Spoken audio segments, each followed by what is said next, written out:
Dios les bendiga, hermanos. Les habla su hermano y amigo José Plasencia del canal La Fe de la Iglesia. En esta ocasión nos acompaña un invitado especial, es el padre Javier Olivera.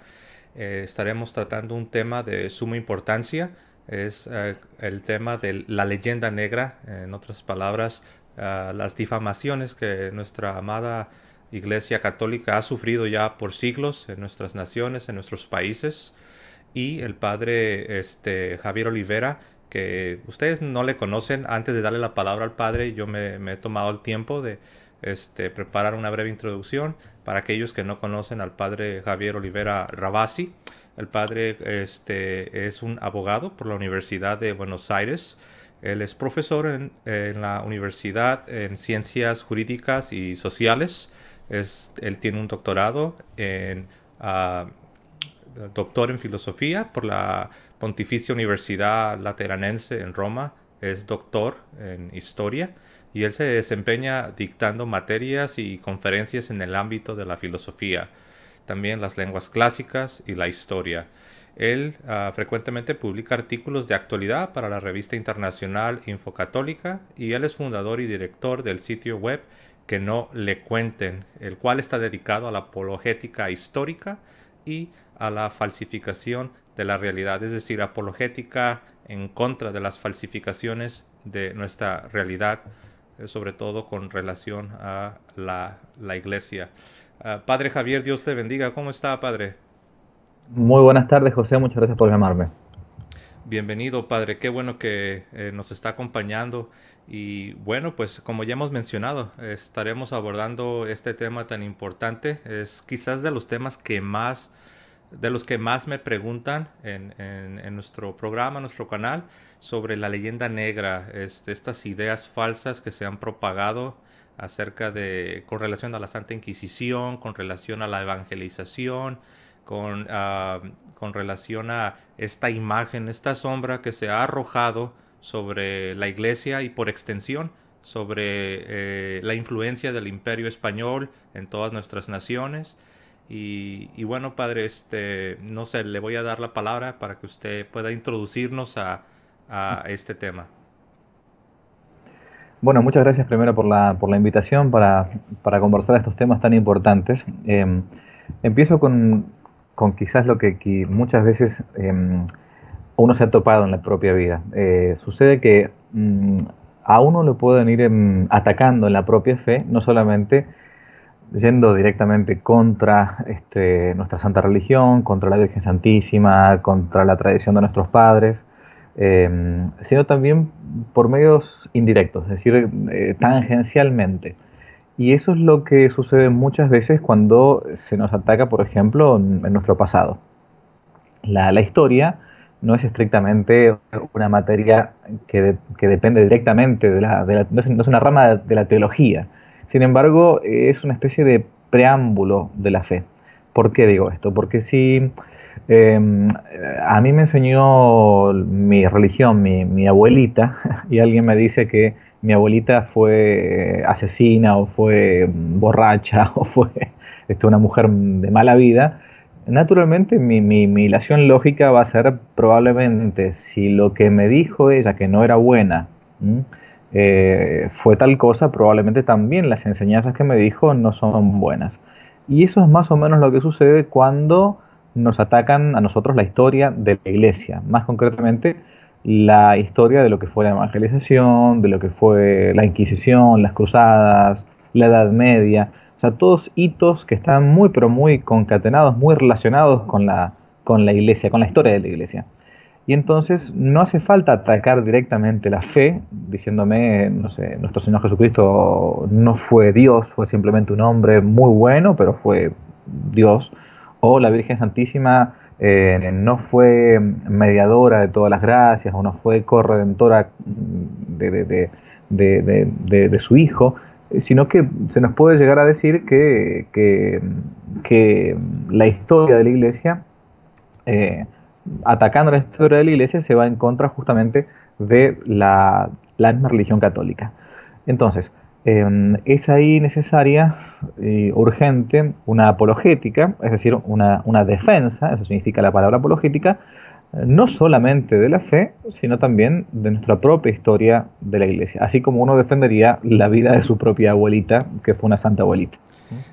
Diríamos, padre, que lo que hace la leyenda negra y las personas que utilizan esta argumentación, ellos no interactúan con los argumentos de la fe católica, sino que lo que hace es desacreditar la buena fama y reputación, en este caso de la iglesia, como por ejemplo, si yo quisiese refutar algo que usted profesa, algo que usted cree, para mí, lo que hacen la leyenda negra y los que la utilizan, en lugar de interactuar Ujú. con lo que usted cree y lo que usted realmente profesa, lo que hacen ellos es desacreditar y difamar la buena fama, la buena reputación que usted tiene, tildándole de, no sé, él es un alcohólico y es de lo peor, es una persona inmoral, esta Exacto. persona no deberías de darle crédito. Entonces es una difamación, no es una argumentación en la realidad.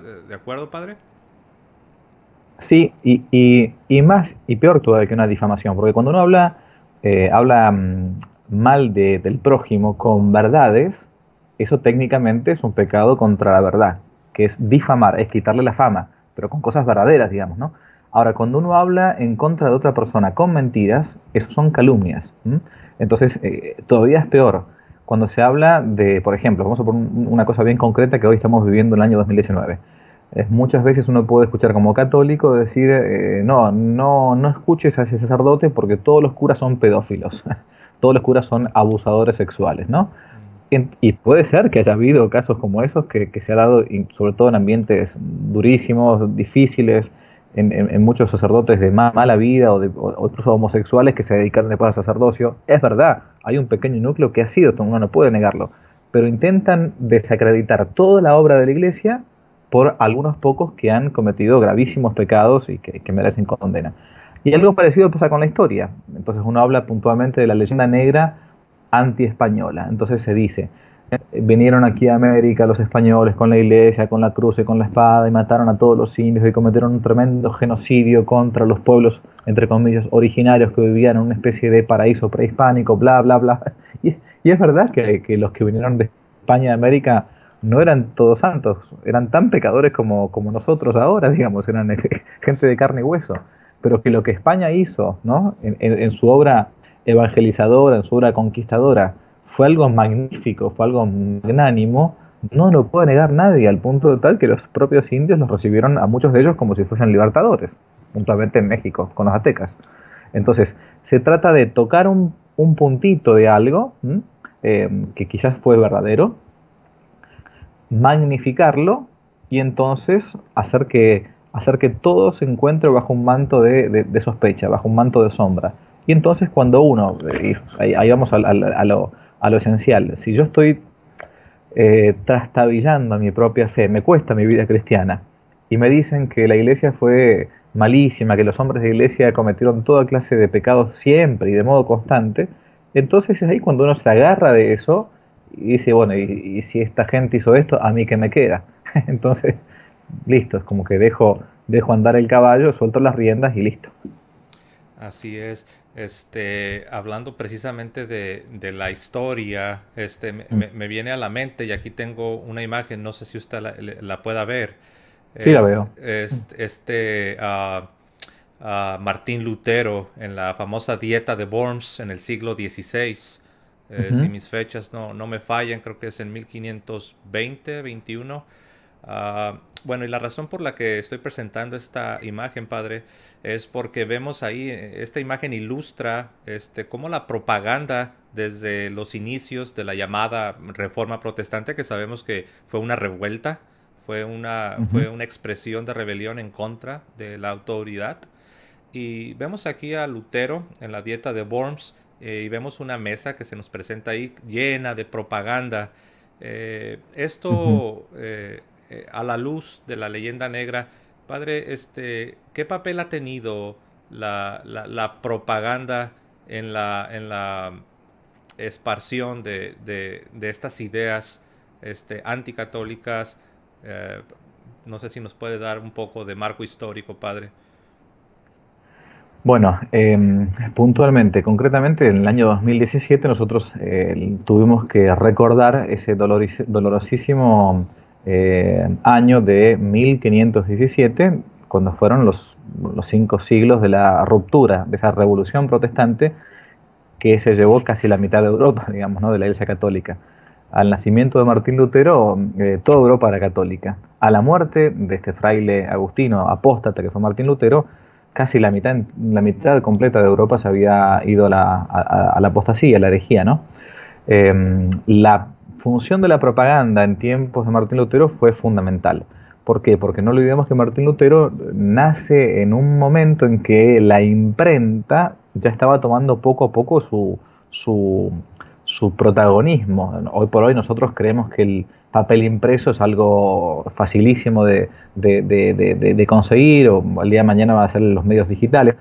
Pero el tiempo antes de Martín Lutero, el modo de transmitir la propaganda o transmitir lo escrito, mucha gente esto quizás no lo sabe, pero era por medio de copias, ¿no? Muchísimos monjes, por ejemplo, monjes benedictinos sobre todo, se dedicaban toda su vida a ser copistas, copiaban los textos de incluso de la antigüedad clásica, no solamente que fuera cristiana, los textos de Aristóteles, de Platón, de Cicerón, de los grandes clásicos nos llegaron porque algún monje copista ignoto, anónimo, se santificó durante toda su vida monacal copiando textos uno después de otro.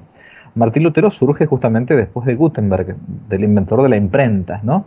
Y entonces los panfletos que él va a transmitir, que va a intentar difundir con sus ideas erróneas, van a ser fundamentales para que después mucha gente conozca rápidamente lo que eran las ideas, entre comillas, reformistas de este monje agustino.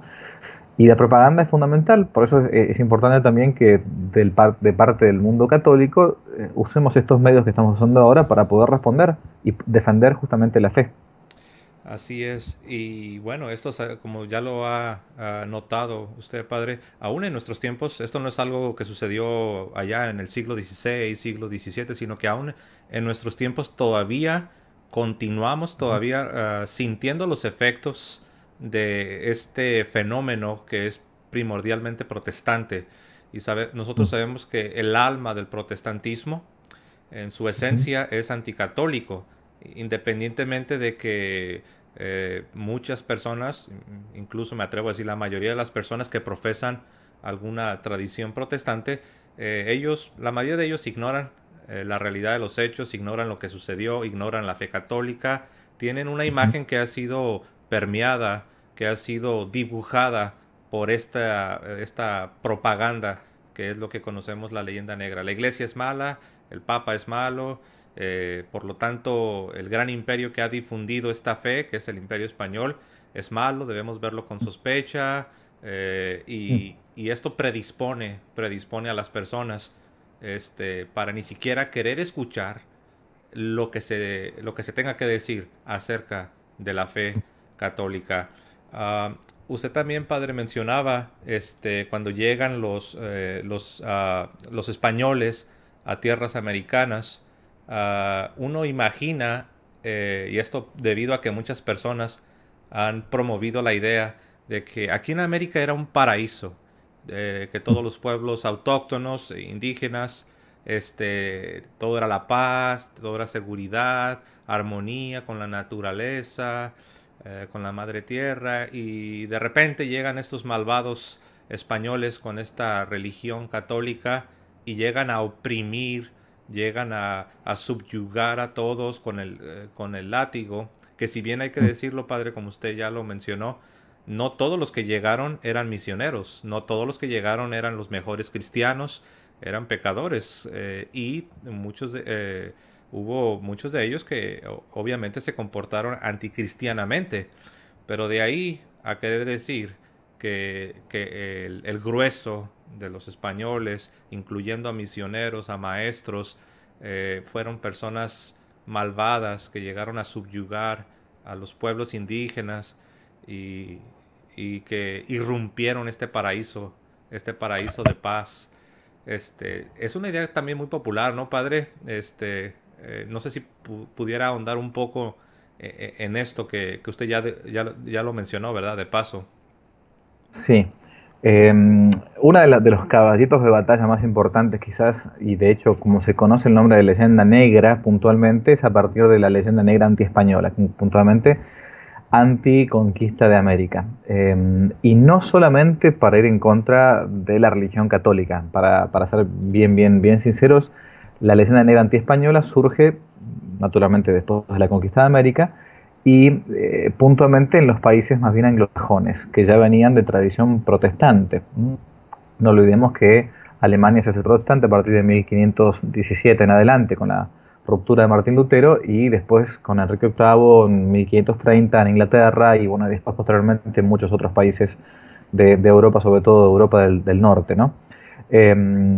Y la potencia en aquel momento no era Inglaterra, no era Escocia, no era Francia, la potencia era España.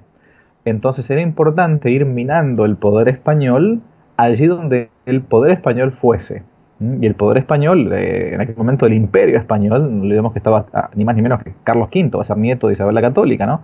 Era el imperio donde se decía donde no se ponía el sol. Tan España era Filipinas como Hispanoamérica, ¿no? Tan España era, no sé, Tierra del Fuego como México, o sea, la Nueva España, ni más ni menos, eso era México, ¿no? Entonces era necesario ir contra el Imperio Español, de parte de los protestantes, y a su vez contra lo que animaba al Imperio Español, que es la fe católica. Entonces se aprovechó muchísimo en toda esta leyenda negra contra España para atacar y para minar aquello que era lo propio, que era la fe puntualmente, ¿no? Y para esto, lamentablemente, como muchas veces sucede, van a contribuir algunos católicos, no solamente aquellos pocos que cometieron abusos que, a ver, para que la gente lo sepa, hasta el mismo Colón cometió.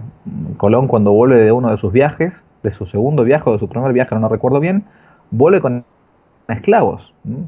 ¿Y cuál es la primera medida que hace la gran reina Isabel la Católica? Manda a liberar a los indios esclavos, ¿no? Después, en un segundo o tercer viaje, Colón vuelve, también con esclavos, y ¿qué hace la reina Isabel la Católica? Lo manda preso a Colón, porque decía eso no se puede hacer, porque los indios son también hombres libres. Es decir, desde el principio se entendió que los habitantes de los pueblos precolombinos eran tan seres humanos como nosotros. O sea, tenían alma, tenían cuerpo, ese mito que se ha creado, que por ejemplo se dudaba de que si los indios tenían o no alma humana, que si eran humanos o no, es una barbaridad que no admite ningún tipo de rigor histórico. Y uno de los que ayudó inicialmente fue un fraile dominico, converso, que a su vez en su juventud venía de una familia esclavista, con esclavos negros, que se va a convertir al catolicismo y se va a hacer directamente fraile dominico, que fue el famoso Fray Bartolomé de las Casas, un personaje que llegó a ser obispo de Chiapas, al sur de México, que no duró ni siquiera un año en su obispado porque no quería evangelizar.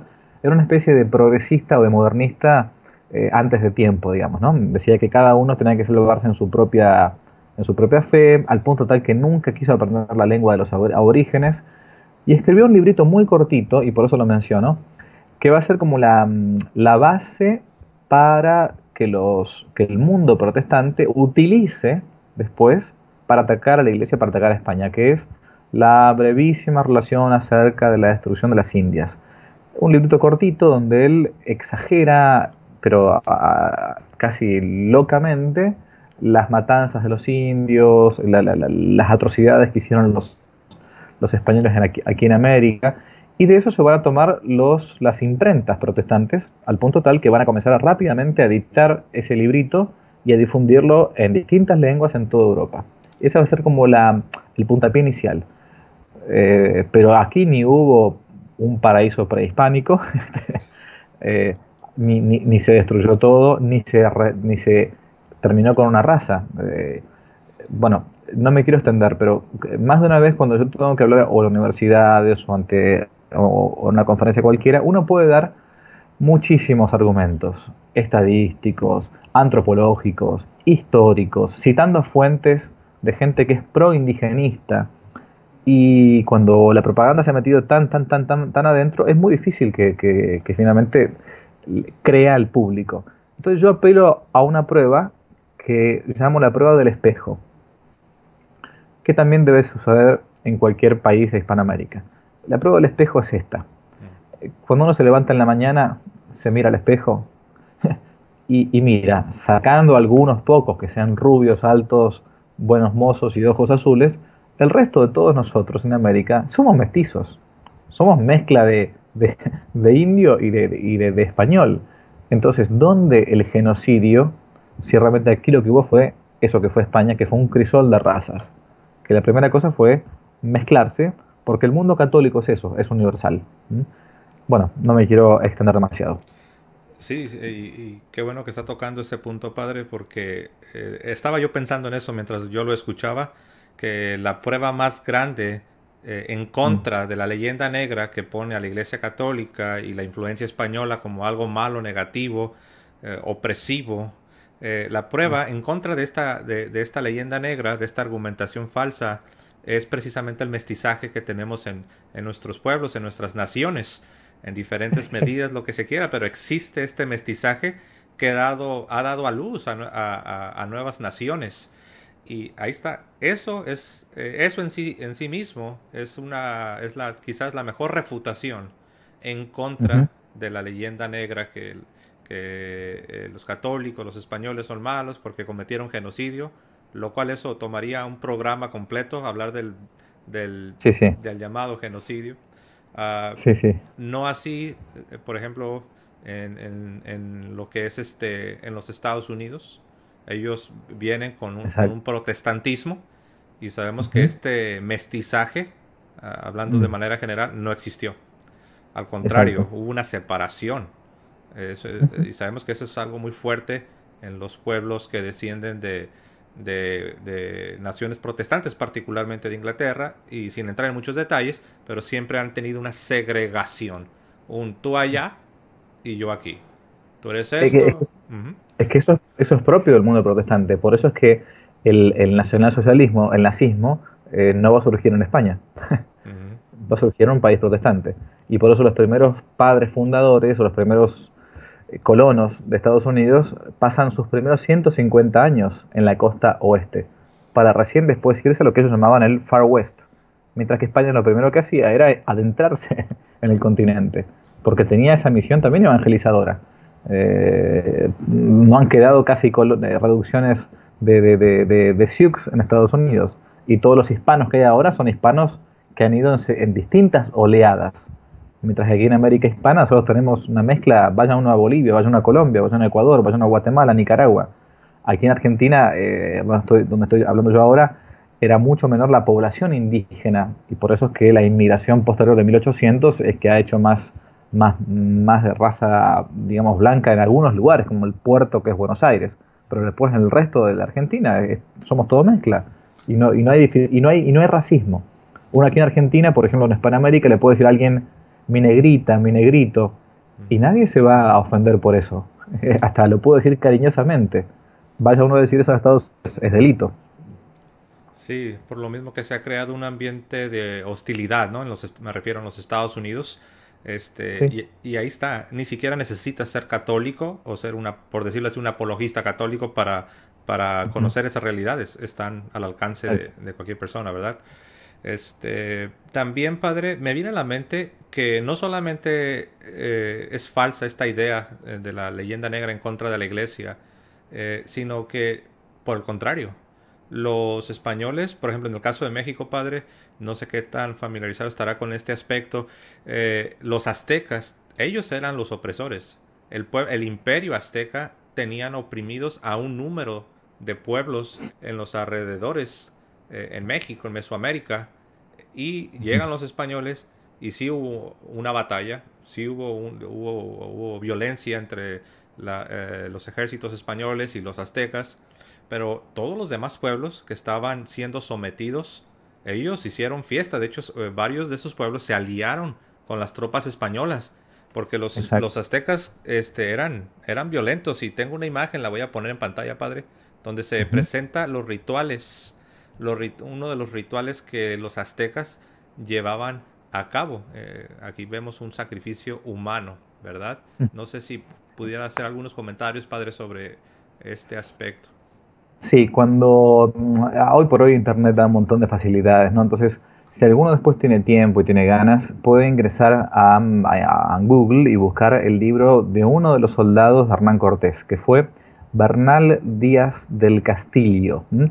Bernal Díaz del Castillo es uno de los soldados que sale de Cuba con Hernán Cortés, el gran conquistador de México, y llega al puerto de Veracruz, ¿no? Y escribe después de la conquista de México, escribe un librito que es La conquista de Nueva España, él le llama así. Y él va narrando cómo al llegar desde la isla de Cuba al puerto de Veracruz, los pueblos, para llamarlo así, o los indígenas que vivían aledañamente al imperio azteca, comienzan a recibirlos a ellos como libertadores, ¿no? Entonces, ¿qué pasa? ¿Por qué?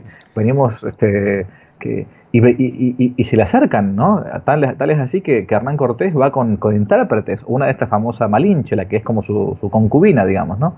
¿Y por qué? Y porque el pueblo azteca, puntualmente, tenía una tradición, digamos hoy irónicamente, ecologista, y planteaba que, bueno, había que alimentar ni más ni menos que a su dios, que era el sol. Esto se encuentra en la famosa piedra calendario en el Museo Nacional Arqueológico de DF, en México.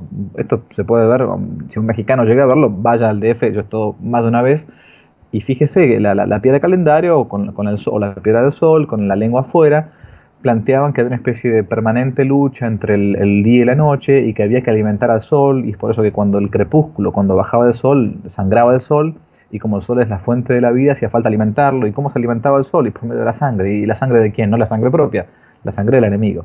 Por eso era necesario, era imperioso buscar a tribus aledañas, cercanas, que trabajasen o que procurasen, mejor dicho, la sangre para alimentar al sol.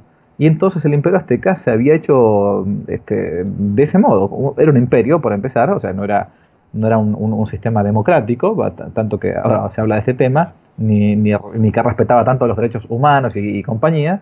Era un imperio que era tremendamente esclavista.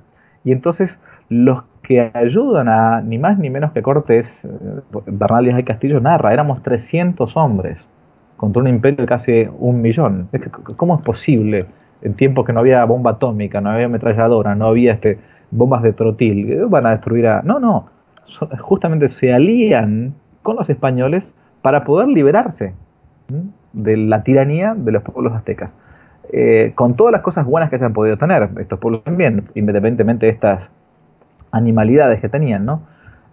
A la gente que no tiene mucho tiempo para ponerse a leer la historia, y solamente puede llegar al ámbito de la divulgación, yo recomiendo siempre, siempre, siempre la película de Mel Gibson, Apocalipto. Apocalipto es una película que narra puntualmente la decadencia del Imperio Maya, pero quien haya estado alguna vez también en la parte sur de México, y haya podido ver esas pirámides, se va a dar cuenta que esas pirámides no eran como las egipcias, es decir, no eran sarcófagos gigantescos, sino que eran altares. La pirámide trunca en los pueblos aztecas eran altares de sacrificios, al punto tal que tenían las canaletas para que bajase la sangre. Eso era el romántico pueblo precolombino. No digo que todos hayan sido así, pero el querer generalizar que acá estaban viviendo en una especie de paraíso rusoniano, anterior al pecado original, es una mentira que no resiste ningún tipo de análisis.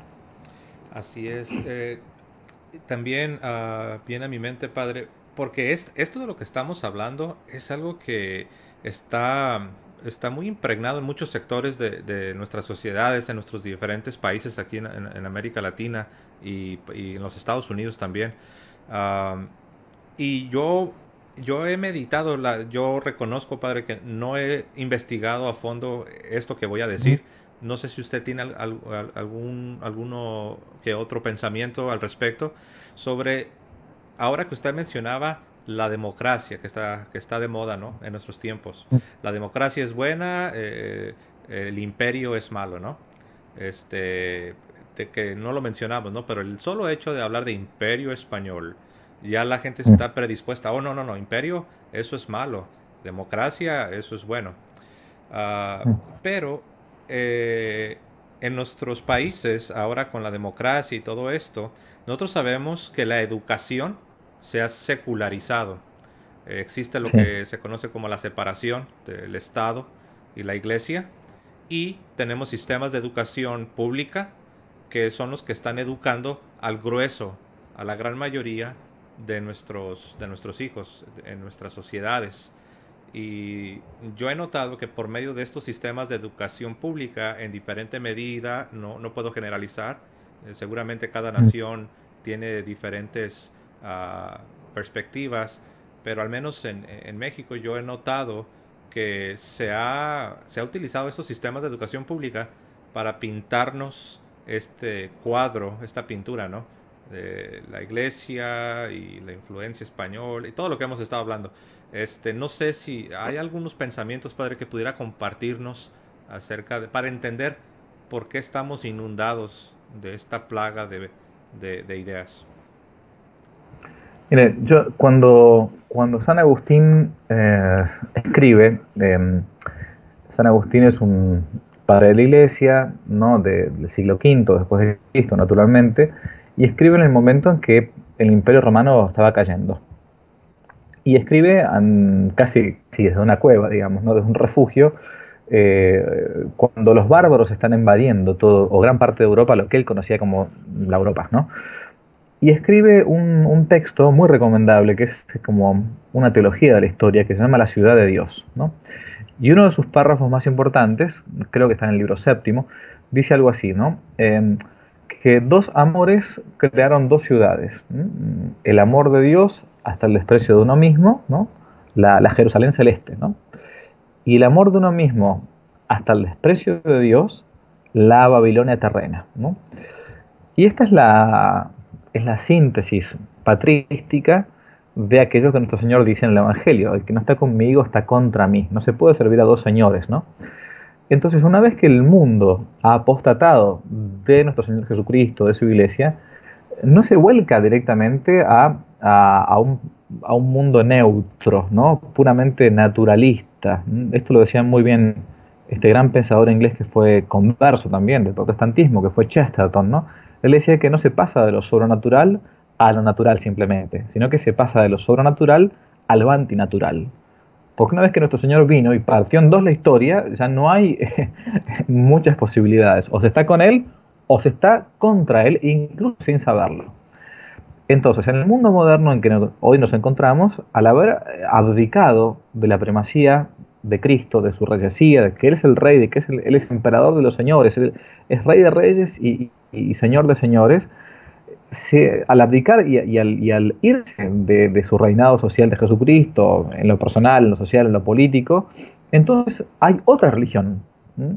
Que es la religión de la democracia universal, que es la religión del ateísmo de Estado. Nosotros nos encontramos ante una religión, bueno, no existe estrictamente el ateo, existe quien cree en el dinero, en la democracia, en los derechos humanos, en el feminismo, en la ideología, lo que fuera. Entonces nos encontramos ante un ateísmo militante, que es una especie de religión, que es la religión del hombre, pero del hombre caído, del hombre ya no meramente natural, de Aristóteles, digamos, ¿no? Sino el hombre ya animalizado, ¿no? El hombre ya incluso no solamente con el pecado original, sino que cree que eso es bueno y que debe imponerlo. Entonces, nuestra lucha como católicos, ¿no? Es puntualmente no solamente mantener la fe, sino salvar lo que podamos salvar mientras tanto. Y buscar realmente, con todas nuestras fuerzas, esa contrarrevolución, que no es una revolución contraria, sino es hacer lo contrario a lo que hace la revolución.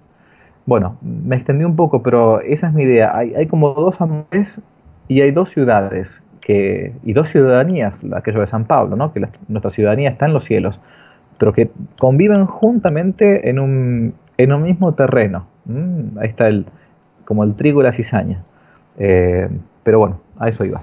Excelente, ¿no? Esos comentarios vienen muy a lo que estamos hablando. Tengo aquí un pasaje de la Escritura, Padre, creo que este pasaje viene a sumarizar todo lo que usted, las reflexiones que nos está compartiendo. Lo leo, está en el Evangelio según San Juan, el capítulo 15, y de ¿Mm? los versos, verso 18 en adelante lo leo. Dice el Señor, si el mundo os odia, sabed que me ha odiado a mí antes que a vosotros. Mm. Si fuerais del mundo, el mundo os amaría como cosa suya. Pero como no sois del mundo, sino que yo os he escogido sacándolos del mundo, por eso el mundo os odia. Recordad lo que os dije. No es el siervo más que su amo. Si a mí me han perseguido, también a vosotros os perseguirán. Si han guardado mi palabra, también guardarán la vuestra. Entonces, este anticatolicismo, esta leyenda negra, esta revolución, que no es una revolución neutral, sino es una revolución en contra de la iglesia, en contra de la influencia cristiana en la sociedad. Este, y también usted, padre, nos está hablando de una contra-revolución, es decir, ir en contra de la marea, ir en contra de este tsunami de ideas anticristianas en las cuales estamos en medio de, estamos nadando y debemos nadar en contra de. Padre, si usted tuviera que, así de manera breve, señalar algunas cosas prácticas que el católico de a pie, que los católicos de a pie podemos hacer para involucrarnos en una contrarrevolución en nuestra vida diaria, ¿qué cosas serían, padre? ¿Qué cosas podemos hacer nosotros los laicos, los católicos de a pie, ¿no? Por así decirlo. Tres cosas. La primera es la vida interior. O sea, si no tenemos vida interior y somos unos activistas, simplemente no tiene ningún sentido realmente nuestro apostolado, nuestra evangelización. La primera cosa es la vida interior que importa mucho más que los actos externos. Es la base de todo apostolado, ¿no? Lo primero. Lo segundo, ¿no? Es no tener miedo. Es lo que nuestro Señor les decía a los apóstoles, ¿no? No tengáis miedo. Porque muchas veces cuando uno ve venir la ola, ve venir como que el mundo nos va comiendo, es como que uno se achicara y es como si fuera, bueno, no sé, estoy luchando contra un gigante. Es que justamente ese es el punto.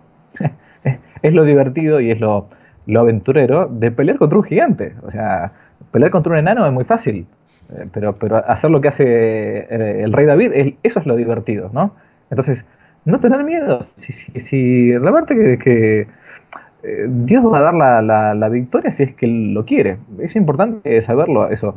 El día de mañana Dios no va a contar cuántas batallas ganamos, sino cuántas cicatrices tenemos.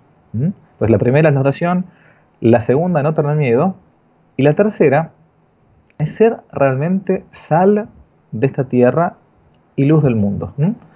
Vosotros sois sal de la tierra, dice Cristo. Sois la luz del mundo, no se esconde la luz bajo una mesa, al contrario. Y muchas veces este maldito respeto humano del qué dirán, a veces a uno lo apoca, lo hace, no sé, cosa, o lo hace practicar una especie de catolicismo de sacristía, y no, a veces no tomamos conciencia que hay mucha gente que pasa a lo largo de toda la vida sin que nadie les hable jamás de Jesucristo, de la salvación de su alma. Y están cerca de nosotros, están en mi familia, en mis amistades, en mi trabajo, en mi escuela, en mi universidad. Y quizás seamos nosotros los únicos que pueden llevarle la buena nueva. Entonces, eso de ser apóstol donde ahí Dios nos plantó, donde Dios nos colocó, es una cosa que uno debe ser consciente. Oración, sin miedo, y realmente siendo apóstol en un mundo. Con esas tres cosas, si logramos hacer eso, ya creo que hemos hecho bastante. Sí, en verdad que necesitamos prestar mucha atención a estas cosas que usted nos ha compartido, comenzando, ¿no?, con la vida interior, porque esto Mm. viene de dentro hacia afuera, ¿no? No me refiero que sea algo antropocéntrico, no, esto, la fuente de todo es Dios, su gracia, con la Exacto. mediación de su iglesia y todo lo que nos ha dado, ¿no? Pero sí debe encarnarse en nuestras vidas y luego nosotros convertirnos también en agentes Exacto. para que el poder del Evangelio pueda manifestarse, ¿no? Nuestras vidas, nuestras familias, nuestras sociedades. Padre, por último, ya para ir entrando a esta recta final, tiene que ver con lo que usted mencionaba también hace un momento, Padre, sobre lo que sucede ahora al interior de nuestra iglesia Eh, la verdad, yo recién, digo recién, tengo aproximadamente 3 años que he vuelto a la iglesia. No, Ujú. no sé si usted lo sabía o los que nos están siguiendo lo sabían. Fui protestante por 20 años y por la gracia de Dios, y lo digo con todo el sentido de la palabra, por la gracia de Dios Mm. me abrió mis ojos y me ha permitido regresar al seno de su Santa Iglesia. Y me he encontrado con no sé ni qué expresión utilizar, padre. Eh, veo, veo que muchas cosas están sucediendo, y no podemos generalizar. Entonces, ¿cuál sería el balance, padre? También he visto que algunos otros hermanos que tienen apostolados en sus redes sociales, uh, vemos diferentes actitudes. Unos van a un extremo, otros van a otro extremo, unos no dicen nada, otros dicen más de lo que quizás debieran decir. ¿Cuál es el balance? Y sobre todo los que están trabajando quizás en redes sociales, ¿cuál sería el balance que debemos buscar, por el cual debemos luchar, para no ir ni a un extremo y pecar quizás por falta de la caridad, pero tampoco ir al otro extremo y convertirse en alguien que no dice nada, no se inmuta, no sucede nada, todo está bien? No sé si nos puede dar algunos pensamientos, padre, sobre esto. Bien, el primer pensamiento es dar gracias a Dios. Ujú. Es porque volver a la Iglesia Católica en este momento de la historia, evidentemente que no es algo tuyo, sino que es algo de Dios. La otra vez hablaba con un amigo que también ha vuelto del protestantismo a la Iglesia Católica y decía, mira, esto claramente no es tuyo, es de parte de Dios. Porque es como meterse en el Titanic, ¿no? En un barco que está a punto de chocar contra el iceberg y uno dice, ¿y cómo te vas a subir justamente ahora? Es el peor momento de la historia. Bueno, quizás podría ser algo parecido a lo que a nuestro Señor Jesucristo le pasaba con sus discípulos, ¿no? Iban todos sabían que Él les profetizaba que iban a la cruz, que lo iban a perseguir y todo, y así todo nuestro Señor tenía adeptos, ¿no?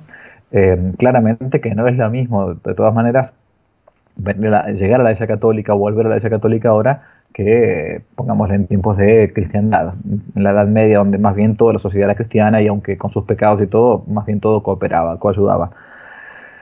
Bien, primera cosa entonces es dar gracias a Dios. La segunda cosa que uno tiene que plantear es, bueno, nos encontramos en un momento de crisis pública, o sea, nadie acá está diciendo nada esotérico para un grupo reducido, es un caos. O sea, hoy nos encontramos en que cardenales están luchando contra cardenales, el Papa dice cosas que uno dice, ¿qué está haciendo? ¿Por qué? O sea, por qué tiene estos gestos? ¿Por qué dice estas cosas?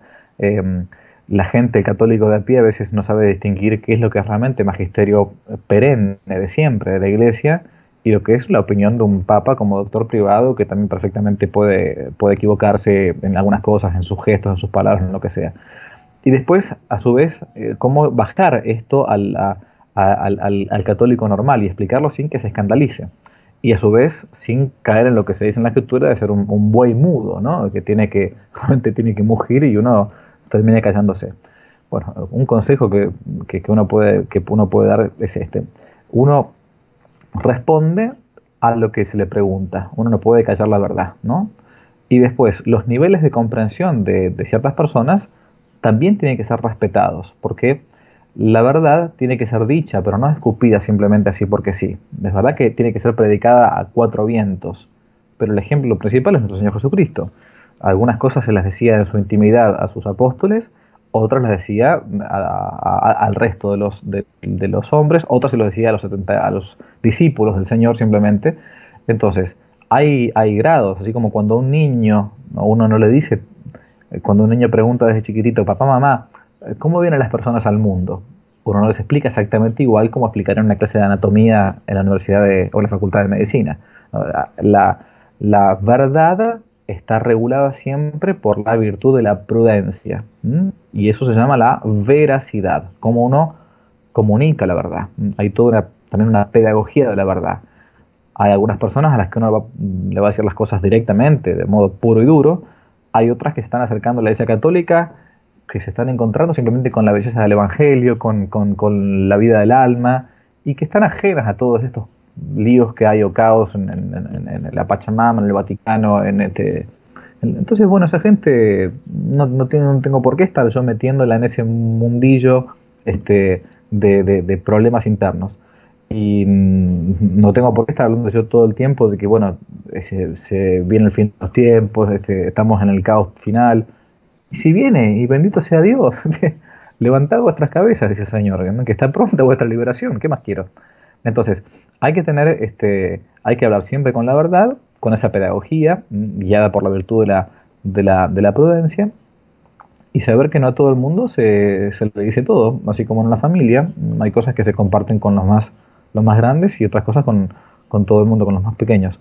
Pero sí, nuestra misión es dar luz, nuestra misión es iluminar porque somos hijos realmente de aquel que dijo yo soy la luz del mundo, ¿no? Se encuentra en San Juan, en el prólogo del Evangelio de San Juan, la luz vino a los suyos, ¿no? Entonces hay que intentar, perdón, como católicos, como cristianos, dar luz siempre porque somos hijos de la luz. Así es, no, gracias Padre por esas palabras que las necesitamos porque es muy fácil ceder ante cualquiera de las dos tentaciones, ¿no? Mm. La tentación de volverse sensacionalista y solo estar hablando de temas que causan sensación y misterio y como usted mencionaba, y el fin del mundo viene y algunos incluso se atreven hasta dar hasta fechas incluso. Es Sí. interesante porque recién escuché a alguien que dijo, la escritura dice que nadie sabe la hora, nadie sabe el día. Y lo siguiente que hizo, perdón, es darnos un año y dice, no puedo decirlo 100%, pero probablemente en este año que les digo, viene el Señor. Sí, bueno. Y bueno, Y si pero viene, si viene, lo decían los primeros cristianos, Maranatá, ven Señor Jesús, que venga, si, que nos pille confesados nada más y listo. amén, así es. Padre, quiero darle gracias y sé que es a nombre de todos los que nos están siguiendo. Gracias por compartir con nosotros estas reflexiones, todos los comentarios que usted ha hecho. Estoy seguro que han arrojado luz para saber cómo responder cuando se nos confronta con estas ideas de la leyenda negra, este anticatolicismo. No sé si tiene algún pensamiento final, algo que está en su corazón, su mente, que quisiera ponerlo en nuestras mentes. Bueno, nos encontramos ya muy cerca de la Navidad, ¿no?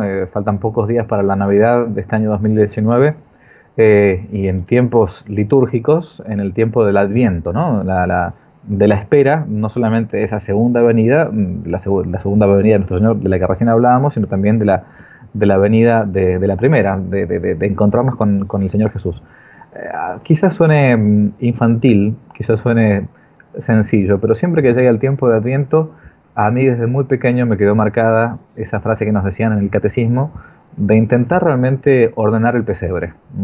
No el pesebre que uno hace en la casa, menos en nuestros países hispanoamericanos que habitualmente hacemos el pequeño pesebre en la casa, ¿no? Ujú. Sino el pesebre interior, ¿no? Y pensar que quizás Dios me conceda esta última Navidad de la vida, porque uno nunca sabe. Si me tocó entonces pasarla es porque Dios todavía me está esperando en mi conversión. Y entonces tratar de hacer un análisis interior para ver cómo está ese pesebre, cómo recibiría yo en mi interior a nuestro Señor Jesucristo si tuviera que nacer en mi alma. Si en vez de nacer en ese humilde pesebre de Belén, tuviese que nacer en lo que es el alma de cada uno de nosotros. Y hacer ese balance espiritual para fin de año, porque realmente siempre nos sirve. Siempre hace falta convertirse, desde los curas hasta los laicos, y es eso, que Dios nos encuentre con el alma lo mejor preparada posible, dando el buen combate. Amén. Gracias, Padre, por esas palabras. Antes de formalmente despedirnos, quisiera pedirle, Padre, si nos puede dar su bendición, por favor. No, cómo no. Dios omnipotente y eterno, que nos ha concedido esta visita y esta conversación, nos conceda también la gracia de la amistad cristiana, nos colme de su paz y nos haga crecer en el amor a su Hijo. Y que a todos ustedes que están del otro lado de la pantalla os bendiga. En el nombre del Padre, y del Hijo, y del Espíritu Santo. Amén. Amén. Gracias, Padre, por su tiempo. Le mandamos todos un abrazo hasta Buenos Aires, Argentina. Que Dios lo bendiga. Y esperamos que esta no sea la última vez. Nos ha encantado lo que nos ha compartido. Las puertas están abiertas para usted.